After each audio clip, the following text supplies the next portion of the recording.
How to add someone to your American Express account. Hey everyone, welcome back to another tutorial video. In today's video, I'll show you how you can add someone to your American Express account.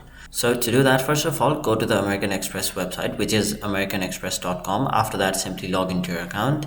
Now, once you've logged in, your homepage will look somewhat like this, where in order to add someone to your account, you'll have to basically tap on the option Manage Accounts.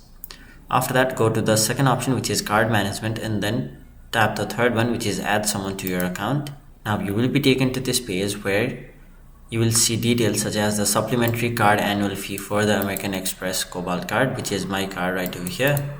After that, scroll down and then you can see the requirements, privacy and appropriate product. So once you tap on the option Continue, you will be taken to this page where you'll have to enter details of your new card member. So you'll have to enter details such as the first name, the last name, the name on card, the information about your new card member, which is the date of birth and the phone number, and that whether the new card member lives with you or not. So once you're done with all of these, simply tap on the option Continue, and once you follow all the steps provided to you, you will have successfully added someone to your American Express account. So that was it for this video. Hope this video was helpful to you guys, and if it was, make sure you like this video and subscribe to our channel so that you don't miss out on further videos such as these.